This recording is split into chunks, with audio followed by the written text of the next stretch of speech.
This one came to me from upper management. I don't know what I'm supposed to gather from this information, but it's not my job to gather, I guess. From what I can tell, it starts with a man looking for quick cash online. And like everything else they send to me, it doesn't stay simple very long. Case file 9. I found an extremely bizarre internet survey written by Mr. Outlaw. What's going on with these names? Whatever. Let's get this over with.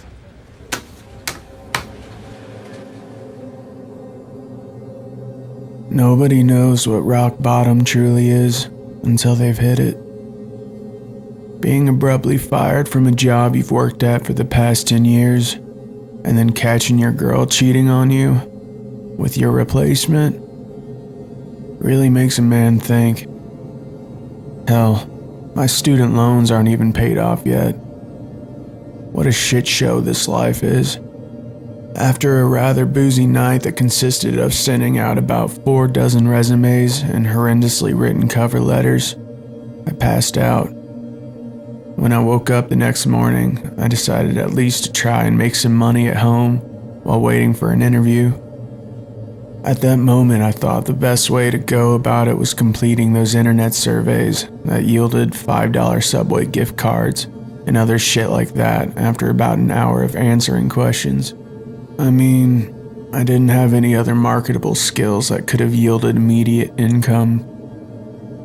It was either that or wasting the day away playing computer games. At least I wouldn't have to pay for food. I did these surveys for about 5 hours before nearly passing out. It was way more excruciating than I'd originally anticipated. And at the end of those 5 excruciating hours, I accumulated about $45 in cash and gift cards. $9 an hour. Not like I was making much more than that before. I was about to close my laptop up for the day and head to the bar in an attempt to drown out the melancholy when I first saw it. It shouldn't have been noticeable, but for one reason or another it was. At the bottom corner of the website that I was on existed a tiny singular advertisement. Maybe it was the simplicity that got me. Plain black letters in a tacky font that read "Surveys for Cash" overlapped a completely white background. At least they were direct with the message. One more couldn't hurt, I thought. Might as well scrape together a little bit more booze money before heading out. I sat back down, clicked on the picture link, and prepared myself to grind through some more painstaking inquiries. The first few questions were simple enough. I guess they weren't really questions, but more data collection. My name, age, occupation. I thought it was kind of weird that they also asked my height and weight, but it wasn't unheard of. The first real question was a different story, though. I must have stared at it, eyes wide and mouth agape, for God knows how long. What the actual hell? In plain English, this is what popped up on my screen. How strong is the urge to currently look behind you? There were 5 options below, ranging from not at all to overwhelming. There was no feasible reason why I should have been afraid at that moment, but I was. I tightened my breathing, trying to make out any subtle noises behind me. There were none. After maybe about 5 minutes, I worked up the courage to look. There was nothing. I sighed in relief and scoffed at myself at the same time. This must have been some kind of joke. However, I decided to entertain it, answering neutral and clicking on to the next question. And this is what I read. Why would you look behind you? I smirked. Funny. Before simply typing in a "I don't know" in the response box and once again clicking next. This was the third question. You're on a plane. Apart from you, there is only one other passenger who is sitting somewhere behind you. At some point, you get up to go to the washroom and find that the man is gone. You check to see if he is in the only bathroom on the plane, but he isn't. What do you do? Again, I must have stupidly stared at it for nearly 10 minutes. Was this some kind of obscure personality test? I mean, it must have been, right? Right? I put the answer in that I used for the last question. I don't know. It was true. I didn't know. How was I supposed to answer this shit? I clicked next again, now more intrigued than anything. The fourth question went like this. You wake up in the woods unfamiliar to you. It's nighttime, and the moonlight provides you with only slight visibility. About 30 feet away from you, there is a small, dimly illuminated cabin. The door is open, and a smiling woman is motioning for you to come in. Do you go? Explain why. Now this question wasn't necessarily weirder than the last one, so my conjecture that this was some kind of odd personality test was still feasible. I actually make an attempt to answer this one. Something along the lines of going into the cabin because there's simply nowhere else to go. Once again, I click next. I probably shouldn't have. The questions started getting fucked up. They weren't too gory or explicit. Not anything like that. They were just stranger, weirder, more psychologically disturbing. If you're wondering why the hell I kept going, I can't really give you an explicit answer to that. I just felt like I had to. It was an esoteric, creeping sensation that I can't quite explain away, but I could never shake it. So I just went on.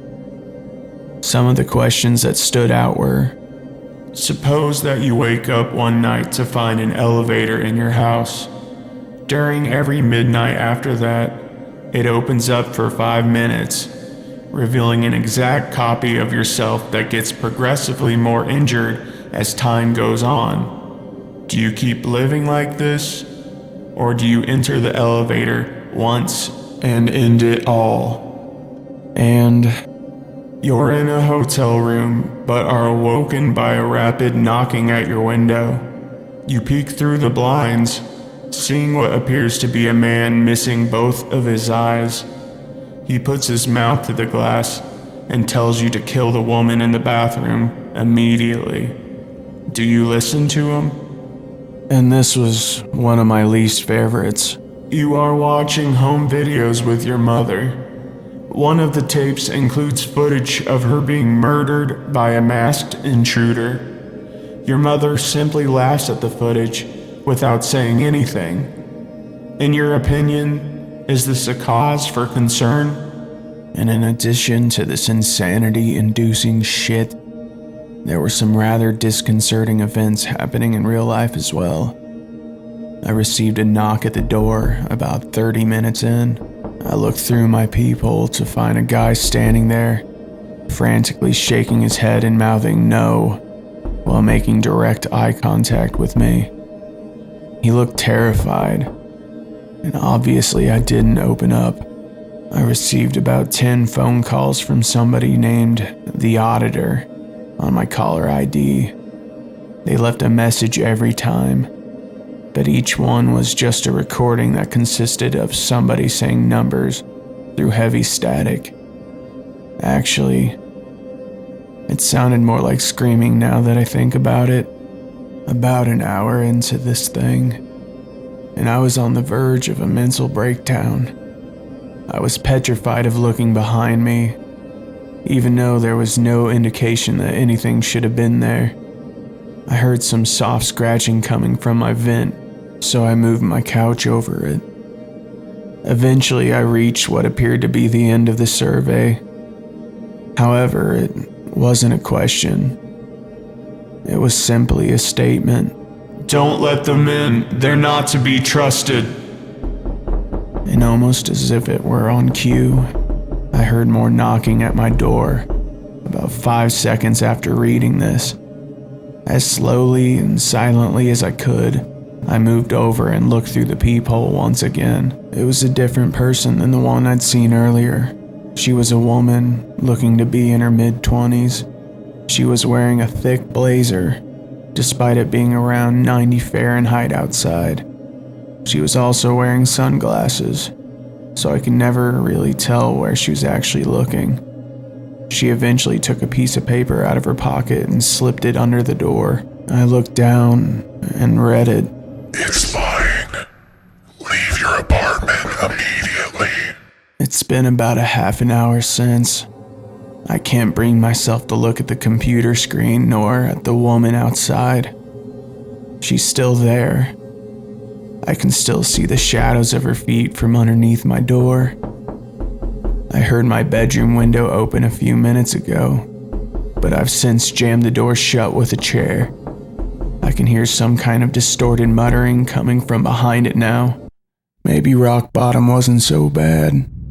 But what the fuck am I supposed to do now?